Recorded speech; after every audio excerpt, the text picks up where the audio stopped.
Bonsoir à toutes et à tous. Quel bonheur de vous retrouver pour ce lundi soir espoir du 6 mars 2023. Je n'étais pas là en février parce que j'ai fait une petite pause internet. Et vous retrouve aujourd'hui pour ce lundi soir espoir dont le thème est comment faire en sorte que ce que j'ai vécu n'impacte pas mes enfants. C'est le thème que je vais développer ce soir. Mais auparavant, j'ai une petite surprise pour vous.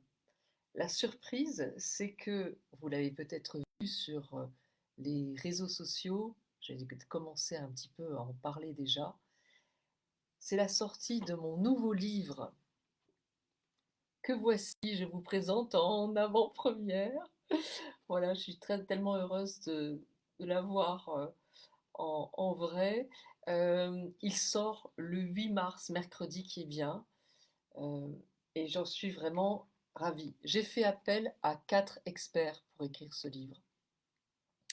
Le, euh, L'ancien chirurgien et médecin et psychothérapeute Thierry Janssen, le professeur de médecine Gérard Osterman, le professeur de psychiatrie Jacques Besson et la euh, comment dire, la professeure d'hérédité épigénétique Isabelle Mansuy. Et à l'intérieur donc de ce livre que nous avons écrit donc ensemble avec ces 4 experts, l'objectif est de s'offrir toutes les chances d'aller mieux. Voilà, d'où le titre, se donner toutes les chances.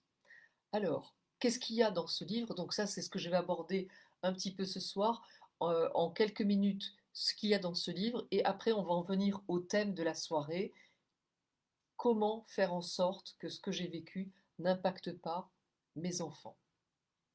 Alors, dans Se donner toutes les chances, savez-vous que mieux exprimer notre mal-être, c'est aider à la guérison, comprendre les différences entre souffrance et douleur, et notamment, et ça c'est le docteur Gérard Osterman qui en parle, la douleur aiguë qui désarme, c'est-à-dire que non, qui alarme, pardon, la douleur aiguë qui alarme, c'est-à-dire qui permet finalement d'aller voir un médecin, un thérapeute parce que ça nous alarme, et la douleur chronique qui désarme et qui peut exercer un repli sur soi-même parce qu'on est complètement désarmé. Ensuite, le fait qu'il y a une petite technique qu'on appelle le délégué narcissique pour se désidentifier de notre maladie, pour s'éloigner en fait des symptômes et se rattacher aux parties saines en fait de notre corps. Euh, Parce que très souvent, quand on se focalise sur les symptômes, eh bien, on n'est plus que la maladie. Je suis migraineuse, je suis anorexique. Euh, et en fait, on se focalise sur la maladie et c'est pas ça qui aide à la guérison. Donc on donne ces experts nous donnent des moyens de se désidentifier de la maladie pour se rattacher à nos parties saines et augmenter notre mieux-être. Le moyen de réguler les émotions douloureuses, une petite technique. Bonsoir à tous. Je vois les noms défiler. Euh, Bernie, Sophie, Pascal du Québec, magnifique. Sylvie, euh, très bien. Ensuite, comprendre qu'il y a des choses qui se régulent, des épreuves et des problèmes de santé qui se répliquent dans la vie et que le seul fait d'en prendre conscience peut permettre de de s'en libérer. Et je cite notamment les travaux de Anne Ancelin-Schutzenberger, qui est psychothérapeute française de renommée internationale et qui un jour euh, est auprès d'une malade qui a une dame qui a 35 ans, qui a un cancer, qui est en train de mourir, on lui donne 3 mois, et quand Anne Ancelin Schutzenberger va chez elle, elle se rend compte qu'au-dessus de sa tête, il y a un portrait de sa mère qui est morte à 35 ans aussi du même cancer. et simplement en lui disant: «Mais attention, regardez, vous il est possible que vous fassiez une identification à votre mère. Peut-être qu'il y a une fidélité inconsciente», et le seul fait finalement d'avoir pris conscience qu'il y avait une fidélité inconsciente, eh bien ça a permis à cette personne de ne pas mourir et de se libérer. Donc j'explique, grâce à ces experts, comment faire pour justement se libérer de ces répliques qui se jouent dans notre vie. Les moyens aussi de nous impliquer dans notre guérison, comprendre pourquoi le pouvoir du mental agit sur notre bien-être, et aussi faire la part des choses entre médecine conventionnelle, médecine douce, médecine complémentaire, et surtout quels sont leurs atouts et qu'est-ce qui peut nous aider à aller mieux avec l'une, aller mieux avec l'autre. Voilà, comment faire pour prendre les atouts et les bienfaits de chacune de ces médecines. Et je note notamment à la fin, je vais vous montrer, ça s'appelle Mon carnet. Et dans mon carnet, il y a point par point toutes les démarches pour, à partir du moment où on est malade, ce qu'on doit faire point par point dans l'urgence. Je prends rendez-vous chez le médecin, ça c'est incontournable au départ, mais ensuite, point par point, ce que je peux faire pour relativiser, pour prendre du recul, pour me rattacher à mes parties saines, pour surtout, comment dirais-je, comprendre les choses, prendre du recul et comprendre le message en fait de la maladie, le sens de ce qui se passe, s'investir sur le long terme, avancer autrement, prendre soin de soi. Je montre notamment le pouvoir, enfin je montre, ce sont ces experts avec moi qui, lorsque je les interviewe, qui montrent comment prendre soin de soi en, grâce à, à, à cette pensée positive qui est si euh, importante. Et là, je cite en fait leurs propos, notamment avec des exemples scientifiques et des tests scientifiques pour montrer justement le pourquoi la pensée positive et le fait de se projeter guéri nous aide en fait vers la guérison. Voilà, comment s'impliquer, se sécuriser, comment être vigilant parce qu'il y a des dérives. Et c'est important de se prémunir des dérives.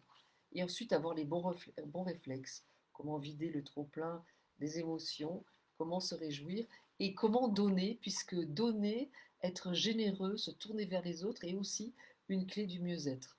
Tout ça abordé dans le livre Se donner toutes les chances qui sort donc le mercredi 8 mars. Maintenant, j'en viens au thème de ce soir.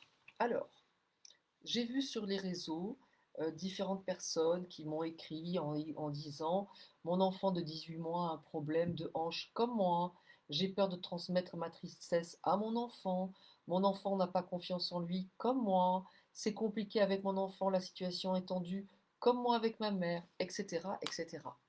Donc, en fait, la question, c'est que peut-être vous avez remarqué ces similitudes entre ce que vous avez vécu dans votre vie et ce qui se passe avec votre enfant. Et à travers ces petites phrases que j'ai données, eh bien, on se rend compte que le point commun de toutes ces phrases, c'est la peur. Ce sentiment, j'ai peur que mon enfant fasse ceci, j'ai peur que mon enfant hérite de cela, j'ai peur que mon enfant fasse comme moi, j'ai peur que mon enfant réagisse comme moi. Cette peur, si elle prend tant de place dans votre vie, c'est peut-être parce que vous avez vécu sur le plan personnel dans votre passé des choses douloureuses. Et dans ce cas-là, je vous invite à vous tourner vers un thérapeute, quel qu'il soit, celui qui vous convient, pour justement évacuer ce trop-plein. Euh, c'est Freud qui a dit: la façon dont je rejoue le drame le transforme. Si vous allez voir un thérapeute et que vous lui racontez l'histoire, les choses qui vous ont fait peur, qui vous ont insécurisé, ça peut être autour de la mort, ça peut être autour de la violence, des choses que vous avez vécues, et bien le fait de le dire, de le rejouer, le transforme. Et donc petit à petit, ces choses-là vont moins vous impacter. Ça, c'est sur le plan du passé. Après, il est possible que vous n'ayez pas vécu quelque chose de formidablement, enfin d'incroyablement dangereux ou qui vous ait fait peur ou, ou que vous ayez vécu de la violence qui vous ait fait peur, mais peut-être que vous en avez tout simplement hérité. Donc, dans ce cas-là, euh, l'important est de se fier justement à cet aspect transgénérationnel, donc qui est cher à Anne-Ancelin Soutsenberger, dont j'en parlais, que- et j'en parlais tout à l'heure. Donc, dans ce cas-là, vous allez chercher dans votre famille toutes les personnes qui, avant vous, ont vécu soit la même épreuve, donc par rapport aux exemples que j'ai donnés, est-ce que quelqu'un a eu un problème de santé sur le même registre que vous? Est-ce que il y a des personnes qui ont aussi été avant vous, ont eu des problèmes avec leurs parents, euh, voilà, problèmes de relationnel? Est-ce qu'il y avait des personnes qui avant vous avaient des problèmes de confiance? Vous notez les choses que vous avez vues dans votre enfant comme un miroir et pour lesquelles vous vous êtes rendu compte que c'était des choses que vous aviez déjà vécues. Puisque vous avez réussi à faire cet exercice, finalement, entre votre fille, votre fils, vos enfants et vous-même, ben c'est très bien, magnifique. Vous avez déjà fait le premier pas, puisque maintenant, il vous suffit de regarder si avant vous, du côté de votre père ou de votre mère, il y a eu ce genre de choses également. En regardant ça, vous allez voir des petites correspondances et il vous suffit ensuite, si vous avez connu cette personne, votre mère, votre grand-mère, de faire le protocole 6 plus le 8 de la clé de votre énergie ou le protocole 6 plus de trouver ma place. Les deux livres, c'est la clé de votre énergie et trouver ma place. Ce sont ces deux livres dans lesquels je partage des protocoles, des rituels énergétiques pour se libérer de liens transgénérationnels, de ce que j'appelle l'hérédité émotionnelle, et qu'on peut faire seul, sans la personne, même si elle est défunte, tranquillement chez soi. Si vous n'avez pas connu cette personne qui a vécu ce même type d'événement que vous faites simplement le protocole 7 qui consiste à nettoyer les liens de souffrance. Voilà. Et vous allez faire ça avec ces personnes-là qui ont vécu donc les mêmes types d'épreuves que vous, ou les mêmes types d'épreuves que vos enfants, et vous allez également chercher dans votre famille qui a eu peur. Et cette fois-ci, euh, en se fiant à la peur, je dirais, quel que soit le domaine. Imaginons que vous ayez peur pour vos enfants, mais peut-être que votre père a eu peur de perdre son entreprise. Votre grand-père a eu peur de perdre la vie. Votre grand-mère a eu peur de perdre la santé. Votre mère a eu peur de perdre la raison. Quel que soit le domaine, à partir du moment où il y a eu peur de quelque chose, c'est ce qui nous intéresse. Il n'est pas question de leur demander au fait, papa ou maman, est-ce que tu as eu peur de ceci, de cela? Vous faites avec les informations que vous avez et le ressenti que vous ressentez à leur propos. Voilà. Donc, euh, vous, l'important, c'est effectivement de faire ce, puisque vous avez fait ce lien entre votre enfant et vous-même, faites-le entre vous-même et les personnes avant vous. Ça peut être les parents, les oncles, les tantes, les grands-parents, les arrière-grands-parents. Lorsque on retrouve, et ça c'est mon expérience, ce que je partage, c'est, je ne détiens pas la vérité, je partage à partir de mon expérience. Après, vous faites ce que bon vous semble et ce qui vous parle. Ça, c'est très important. Donc, euh, vous allez chercher comme ça, voilà, à l'intérieur de votre famille, Si vous arrivez à retrouver une très grande peur ou un événement similaire à ce que vous vivez ou ce que votre enfant vit, auprès d'une personne arrière-grand-mère, arrière-grand-père, dites-vous que vous avez probablement trouvé la clé et que les choses après elles se sont répliquées. L'important est de remonter le plus loin possible. Si jamais vous n'avez pas d'informations, menez votre enquête, cherchez, c'est important. Voilà. Donc, bien sûr, je viens de voir, il y a des constellations familiales. C'est très bien les constellations familiales. Il y a des choses, voilà. Dans toutes les thérapies complémentaires, il y a des bonnes choses. Il y a bien sûr des dérives. Il faut être vigilant. C'est pour ça que dans mon livre, Se donner toutes les chances, j'aborde comment faire pour être vigilant.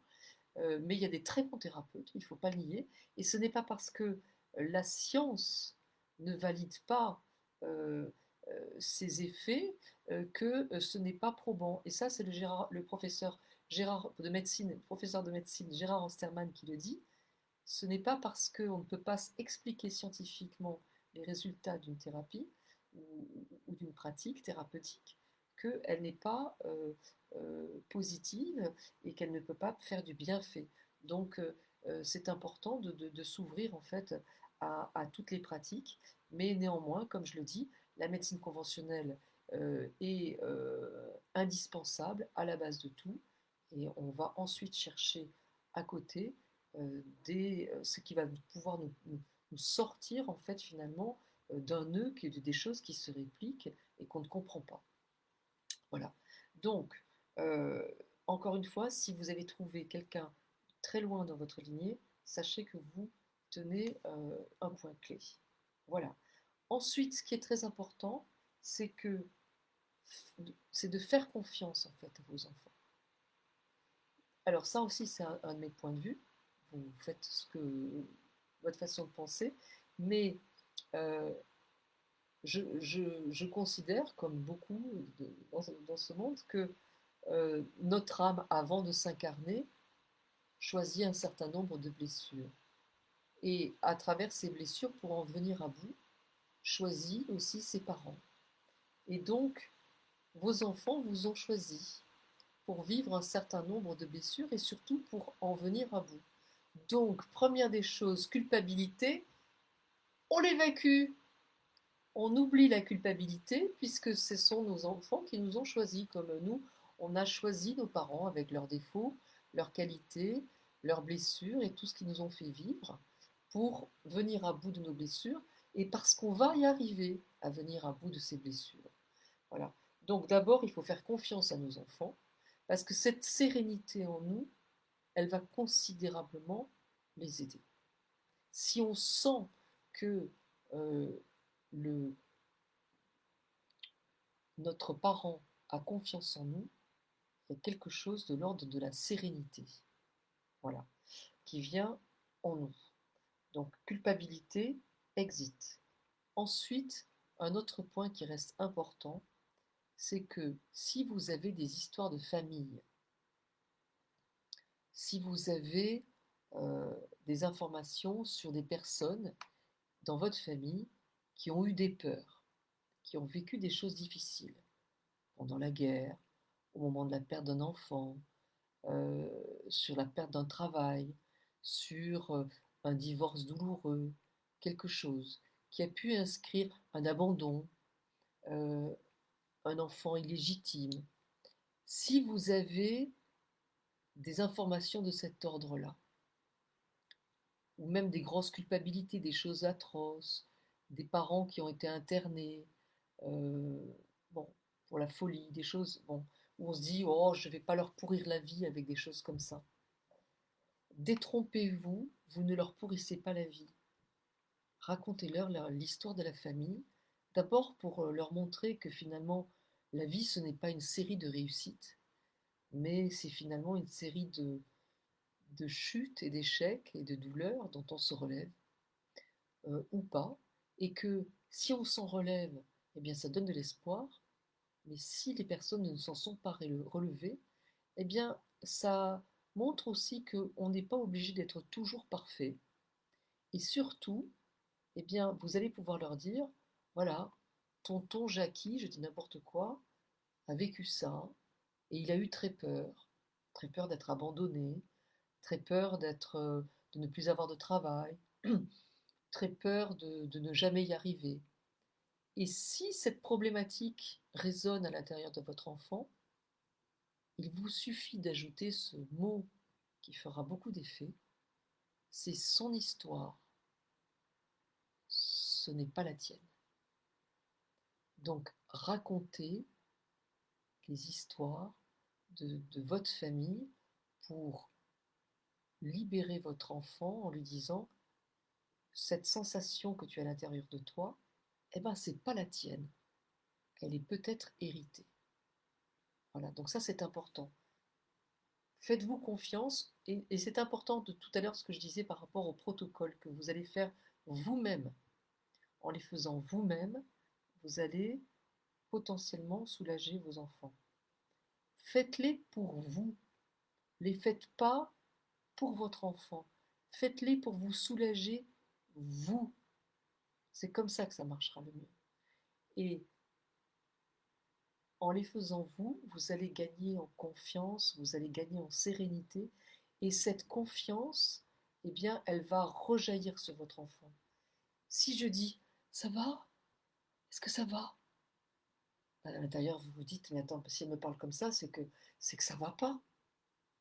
Et si je vous regarde et je vous dis, alors, cette journée, ça s'est bien passé?